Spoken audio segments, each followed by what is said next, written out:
అయితే 108 ఉద్యోగులు సమస్యలు ఉన్నాయని చెప్పి మన ఆఫీస్కి రావడం జరిగింది.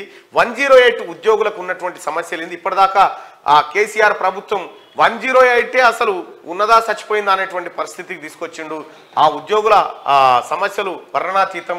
ఆ ఉద్యోగులతోని ఒకసారి మాట్లాడేటువంటి ప్రయత్నం చేద్దాం. రండి బాబు, ఎవరున్నారు? రండి రండి.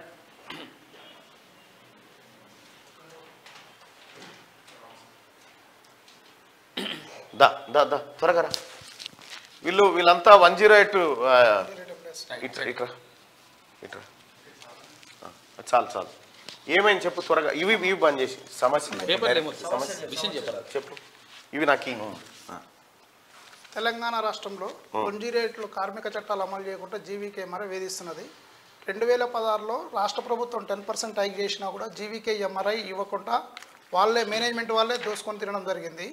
తెలంగాణ రాష్ట్ర ఏర్పాటు కానుక కూడా 4,000 రూపాయలు ఇస్తున్నా కూడా 2021 నుండి 2023 జూలై వరకు 24 నెలల రూపాయలు ప్రతి ఎంప్లాయీకి 96,000 రూపాయలు రావాల్సింది. అవి కూడా ఇవ్వట్లేదు. ప్రస్తుతం టెండర్ ప్రక్రియలో భాగంగా టెండర్ మళ్ళీ జీవీకేకి అంటగట్టి ఉద్యోగులను వేధిస్తున్నారు. 30 సెకండ్లో మూవ్ కావాలి, లొకేషన్లు లేవు, రోడ్ల మీదనే ఉండాలి, మీరు 12 గంటలు బండ్లనే కూర్చోవాలి, డీజిల్ మైలేజ్ 14 కిలోమీటర్లు ఇవ్వాలి, 1 లీటర్ డీజిల్ పోస్తే 14 కిలోమీటర్లు మైలేజ్ ఇవ్వాలని వేధిస్తున్నారు మేనేజ్మెంట్ వాళ్ళు. కావున ఈ జీవీకేఎంఆర్ఐని తొలగించి ప్రభుత్వమే దీన్ని అండర్టేక్ చేసి నడిపించాలని 108 ఉద్యోగుల అందరం కోరుకుంటున్నాం. 100% గవర్నమెంటే నిధులు చెల్లిస్తుంది కాబట్టి ఇది 2005లో అప్పుడు ఉన్న కాంగ్రెస్ ప్రభుత్వమే దీన్ని తీసుకొచ్చింది. దీన్ని రోల్ మోడల్గా తీసుకొని దేశవ్యాప్తంగా 18 రాష్ట్రాల్లో 108 అంబులెన్స్ సర్వీస్ నిర్వహిస్తుంది. కాబట్టి మేము కాంగ్రెస్ గవర్నమెంట్ని కోరేది ఒకటే, ఇది ప్రభుత్వ ఆధీనంలో నిర్వహించాలని మేము కోరుకుంటున్నాము. ఇంకొక విషయం ఏంటంటే 2018 సమ్మె చేసిన కారణంగా 180 మంది ఉద్యోగులను తొలగించారు. ఆ 180 మంది ఉద్యోగులను ఎమ్మటే విధులోకి తీసుకోవాలని మా యొక్క డిమాండ్. ఇప్పుడు మీకు శాలరీ ఎంత వస్తుంది? ప్రస్తుతము 4th స్లాబ్ అంటే స్లాబులు లెక్కన ఇచ్చారు. అంటే ఎట్లా? ఒక సంవత్సరం నుంచి 4 సంవత్సరాల ఉన్న వాళ్ళకి 16,000, ఇట్లా 5 to 8 ఉన్న వాళ్ళకి 20,000, 24,000, 28,000 ఇట్లా సీనియార్లు ఇస్తున్నారు. ఇప్పుడు మేనేజ్మెంట్ ఏం చేస్తుందంటే ఎక్కువ జీతం ఉన్న వాళ్ళని తీసేసి కొత్త వాళ్ళని పెట్టుకుంటే 12,000కి వస్తున్నారు. ఇప్పుడు ఈ 30 సెకండ్ల బండి మూవ్ కాకుంటే వార్నింగ్ లెటర్ ఇచ్చి తీసేయడం. 30 సెకండ్లలో బండి కేసు ఫోన్ వస్తుంది కదా, బండి మూవ్ కావాలి. ఇంతకుముందు ట్యాబ్ లేకుంటున్నా ఎండిటీ అనే ఎండిటీని ఇప్పుడు తెచ్చారు. అంతకుముందు మనకు చిన్న ఫోన్ ఉండేదన్న, మన కాల్సర్ నుంచి ఫోన్ రాగానే మనం బండి మూవ్ చేసుకుని వెళ్ళేది. ఇప్పుడు అట్లా కదా, ఎండిటీ అని ఒకటి ట్యాబ్ ఇచ్చారు. ఆ ట్యాబ్కి మెసేజ్ వస్తుంది, మీ కేసు వచ్చింది ఎలా ఉన్నా ఒక మెసేజ్ వస్తుంది. మెసేజ్ రాగానే మనం మూవ్ అయ్యి పిలుపుకోవాలి 30 సెకండ్ల. ఆ 30 సెకండ్ల మూవ్ కాకుండా ఉద్యోగం తీసేస్తామంటున్నారు. మీరు అలర్ట్, ఎందుకంటే మీరు ఎమర్జెన్సీ సర్వీస్ కాబట్టి మీరు అలర్ట్ గా ఉండడం న్యాయం. అది అలర్ట్ గా ఉండడం న్యాయము. ఆ తర్వాత ఎందుకంటే చాలా మంది ప్రజల్ని రక్షించేది మీరే కాబట్టి మీకు అంతవరకు ఓకే. కానీ మీకున్న సమస్యల పరిష్కారానికి మీరు ప్రభుత్వం దృష్టికి తీసుకుపోవాలనుకుంటున్నారు, అంతేనా? ఆల్రెడీ దర్బార్ రోజు ప్రజా దర్బార్ ఫస్ట్ రోజే సార్ వాళ్ళకి ప్రభుత్వం ఎట్లా చేసి ఇప్పుడు ఈ దర్బార్లో ఫస్ట్ రోజు ఇచ్చాము మేము. 2 CS మేడం కూడా కలిసి లెటర్లు ఇచ్చాము. గతంలో అంటే మీరు దర్బార్ కానీ కేసీఆర్ గారు అసలు లేదు సార్, లేదు అసలు ఎన్నడూ ఛాన్స్ ఇవ్వలేదు. ప్రభుత్వ అధికారులకు మేము లెటర్లు ఇచ్చినా కూడా మా చేతిలో ఏం లేదు, ఏదున్నా కేటీఆర్, హరీష్ రావు వాళ్ళు చెప్తేనే చేస్తారు. జీవీకే మేనేజ్మెంట్ మేము చెప్తే వినరు, అందువల్ల మేమేం చేయలేము. అందువల్ల మాకు ఇంతవరకు కూడా ఏ న్యాయం జరగలేదు అన్న. మేము అనుకునేందుకు మేము ప్రతిదీ ఆర్టీ వేసి నేను అన్ని సమాచారాలు తీసుకున్నాను.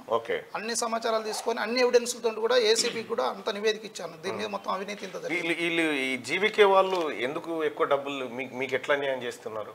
అసలు మాకేం చేయరన్న, మా డబ్బులే తింటారు వాళ్ళు, మా కష్టాన్ని. మనకి సర్వీస్ స్టార్ట్ అయినప్పుడు 12 గంటలు రోజు డ్యూటీ చేస్తే 36 గంటలు అంటే 3 రోజులకు కాపు వచ్చిందన్న.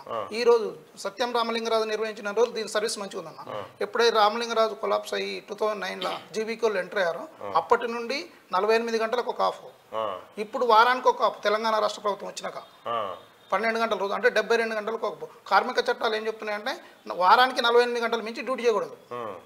48 గంటలు దాటి డ్యూటీ చేస్తే ఓటీ కట్టియాలి. వీళ్ళ 48 కాదు 72 గంటలు డ్యూటీ చేసినా కూడా ఓటీలు కట్టారు. ఏది అడిగినా ప్రశ్నిస్తే ఉద్యోగం తీసేస్తారు అంతే. అంటే సీనియర్ ఎవరు మీరంతా కలిసి ఒకసారి అంటే సంబంధిత శాఖ మంత్రి దగ్గరికి పోకపోయినారా? అంటే ఇప్పుడు దామోదర్ ఆల్రెడీ ట్రై చేస్తున్నాం సార్. ఓకే, అంతకుముందు ఇప్పుడు మంత్రి హెల్త్ మినిస్టర్ గారిని మీరు కలవాలా? కలవాలి సార్. ఓకే రైట్, నేను ఒకసారి మంత్రి గారితో మాట్లాడే ప్రయత్నం చేస్తాను. మంత్రి గారు బహుశా అందుబాటులో ఉంటే ఖచ్చితంగా ఆయన స్పందిస్తారు. 2018లో అన్న 180 మంది అన్న ఓన్లీ 8 గంటలు డ్యూటీ చేసిన తొలగించి ఇంతవరకు తీసుకోవట్లేదు.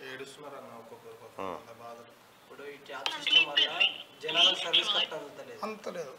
ఇంతకుముందు మేము ట్యాబ్ లేనప్పుడు నెలకు 200 కేసులు చేసాను, 200 కాల్స్ వచ్చాయి. ఎగ్జాంపుల్ నా వెహికల్ కుక్కట్పల్లి అన్న, నేను నార్మల్ చిన్న ఫోన్ ఉన్నప్పుడు 250 కేసులు చేస్తుండే కుక్కట్పల్లి ఏరియాలో. ఇప్పుడు ట్యాబ్ సిస్టమ్ వచ్చినాక లాస్ట్ మంత్ నా వెహికల్ కేసెస్ 86 టోటల్. సార్ మంత్రి గారు సార్ గుడ్ మార్నింగ్ సార్, మీరు నాతో పాటు లైవ్ లో ఉన్నారు సార్. ఈ 108 వాళ్ళు వచ్చినారు సార్, 108 జీవీకే వాళ్ళు వచ్చినారు. కొద్దిగా మాకు గత ప్రభుత్వం అన్యాయం చేసింది, ఈ ప్రభుత్వాన్ని మేము కలుసుకోవాలనుకుంటున్నాం, మా బాధ చెప్పుకోవాలనుకుంటున్నాం అని చెప్పి మీ అపాయింట్మెంట్ కోసం చూస్తా ఉన్నారు సార్ వాళ్ళు. రమ్మన్ ఈ రోజు కూడా ఉంటాను నేను. ఇప్పుడు ఇది వైకుంఠ ఏకాదశి కదా, స్వామివారి దర్శనానికి వచ్చిన సంగారెడ్డికి. ఓకే సార్ వస్తున్నాను. 11:30 అంటే 12కు నాకు రివ్యూ ఉన్నది కరోనా మీద, కోవిడ్ మీద సార్. అప్పుడు రమ్మని చెప్పి 10 నిమిషాలు వాళ్ళతో మాట్లాడతాం. మంచి సార్, థ్యాంక్ యూ సార్, ధన్యవాదాలు. వాళ్ళకి ఏం జరిగిన అన్యాయం ఏం జరిగిందో ఒక రిప్రజెంటేషన్ ఇవ్వమని చెప్పండి. పంపిస్తాం sir. Right right sir, thank you sir. మీరు వెళ్ళండి, మంత్రి గారు మీకు ఇవాళ అపాయింట్మెంట్ ఇచ్చినాడు. మీరు వెళ్ళండి, కలవండి, మీ సమస్య చెప్పుకోండి. గత ప్రభుత్వం లెక్క లేదు, ఉండదు కూడా. ఇది ఒక మంత్రి గారికి ఒక సింగిల్ కాల్లో లైన్లోకి తీసుకొచ్చి మాట్లాడే స్వేచ్ఛ మాకుంది, వాళ్ళ జర్నలిస్టులకు. మీకు కూడా అంతే, మీరు స్వేచ్ఛగా పోయి కలవచ్చు. మీరు గతంలో ఇప్పుడు ప్రగతి భవన్ ఎట్లుంది, సచివాలయం మీరు పోరి రానిచ్చిరు ఏమన్నా? రానిచ్చిరు ఏమన్నా? ప్రభుత్వం వచ్చిన తర్వాత మొన్న పోయినాం. ఇప్పుడు మాకు ఒక ఫ్యూల్ లిమిట్ పెట్టిరు, 1 లీటర్కి 14 to 16 చూపించాలట కుక్కర్పల్లి కిలోమీటర్లు. ఒకవేళ చూపించకపోతే ట్యాంక్ ఫుల్ కాకపోతే ఇవన్నీ సమస్యల్ని మీరు మంత్రి గారి దృష్టికి చేసి డబ్బులు పెట్టి కోపించుకున్నాం. ఇప్పుడు మంత్రి గారు అయితే మిమ్మల్ని రమ్మన్నాడు, మీరు వెళ్ళండి, వెళ్ళి కలవండి, వెళ్ళి కలిసి ఆయనకు రిక్వెస్ట్ చేయండి, ఆయనకు రిప్రజెంటేషన్ ఇవ్వండి. ఖచ్చితంగా ఆయన పనులు చేస్తాడు. మంచి మంత్రే, హెల్త్ మినిస్టర్ మీకు ఆయన దామోదర్ రాజనరసింహ గారు ఉండడం మీ అదృష్టము. మీ అందరికి కూడా, మనందరికి కూడా ఆయన మంచి చేసే నాయకుడు. ఖచ్చితంగా మీరు రిప్రజెంటేషన్ తీసుకొని పోండి, ఆయన మిమ్మల్ని కలుస్తాడు. ఓకే, ధన్యవాదాలు. సెక్రటరీ సెక్రటరీ సచివాలయానికి వెళ్ళండి.